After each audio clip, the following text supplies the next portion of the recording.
I can't believe they did it. And so fast. We finally have our prequel to Sweet Tooth. Kids, buckle up. What is up, Flick fans? Welcome back to my channel. Antlers has been teased for, 3 years now? We finally have the movie after multiple delays. I was really excited for this back in the day. We're going to talk about it spoiler free in this review. If you guys enjoy this review, let me know. Drop your thumbs up and stay tuned. More reviews coming later today. Okay, in an isolated Oregon town, a middle school teacher and her sheriff brother become embroiled in their enigmatic student whose dark secrets lead to terrifying encounters with a legendary ancestral creature who came before them. Produced by Guillermo del Toro, directed by Scott Cooper. I really enjoy him as a director. Crazy Heart, Hostels, that was pretty exciting. And then, of course, starring Kerry Russell, Jesse Plemons, a plethora of other solid actors.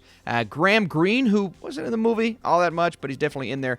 And then Jeremy T. Thomas as Lucas, I believe, one of his first performances. And you see all of that talent. You see names like Scott Cooper, Guillermo producing this film, and some established lore at the beginning of the movie that was getting me really hyped up, ready for some awesome-looking scares. And we're already in the first act getting some incredible visuals, from the cinematography to the use of wide shots, showcasing the landscapes, the set pieces, the aesthetics of what they're trying to go for.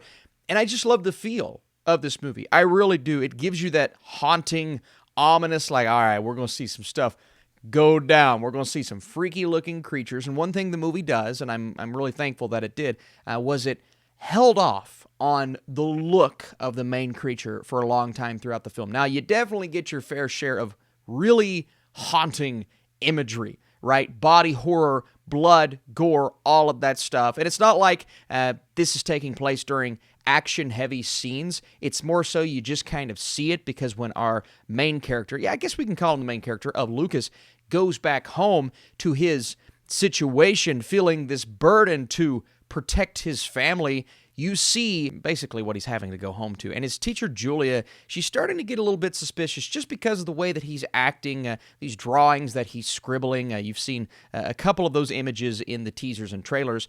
But she's like, all right, let's see what this kid's having to deal with back home, which was a bit of a drastic decision, but one that, curiosity, that saying, kills the cat, right? Well, she gets curious, so she decides to go do a little investigating herself. And of course, it helps that her brother, Paul, played by Jesse Plemons, who is amazing. I love him. Now, in this role, he's fine, right? He doesn't do too much. I saw someone on Twitter say he's kind of sleepwalking through the film, and while I wouldn't go that far, I'm kind of like, yeah, well, he's not as good as he normally is. But of course, he's a police officer, so he can kind of go help her with the situation that she's curious about. And all of this builds and culminates to a third act, a finale that plays out in the exact way that I thought it would play out, down to a little bit of a tease in that final act where I'm like, yeah, I even saw that coming.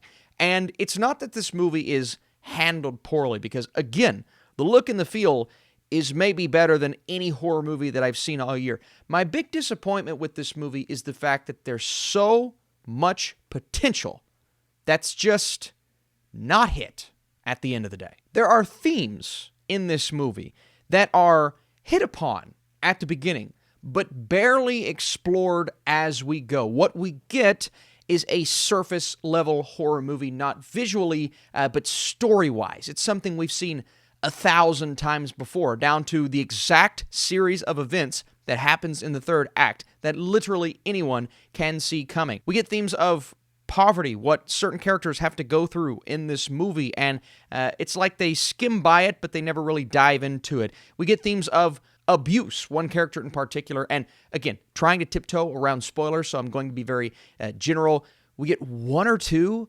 flashbacks there, and it's like, there's a story point maybe we could have dived a bit deeper into, but the movie never really does anything with it.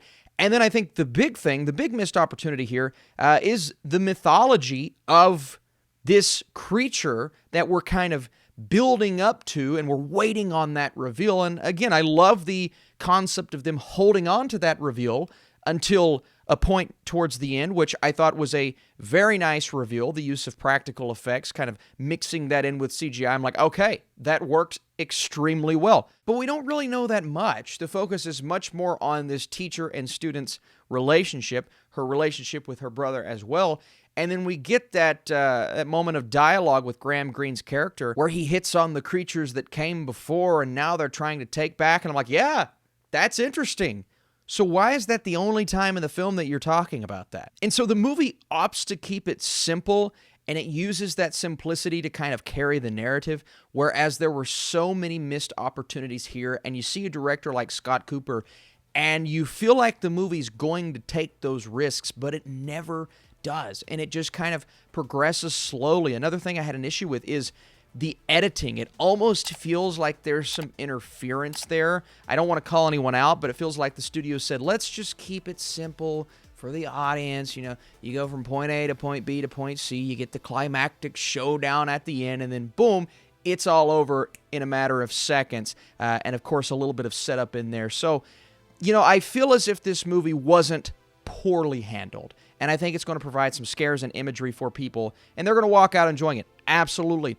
But for me, kind of what I was expecting from producer Guillermo del Toro, director Scott Cooper, and seeing that imagery in the third act, and I'm like, yes, oh my gosh, this could have been so sweet. I walked out feeling, And before I give you guys my score, I want to say thank you so much for watching. What is your favorite horror movie of 2021 so far? Antlers decides against exploring the obvious themes and opts to go the simplistic route. Even with some incredible visuals and effects, the story could have been so much more. I'm going a 53% with my score. Again, I'm a little bit disappointed, but that doesn't mean you have to be. Did you enjoy this movie for what it was? I appreciate you guys so much for watching, supporting this channel. It means the absolute world to me. You have no clue. But we're going to continue to go watching more movies this weekend. May or may not have a Paranormal Activity Next of Kin review coming later today, and then a live stream tomorrow, a Halloween stream. Ooh, stay tuned.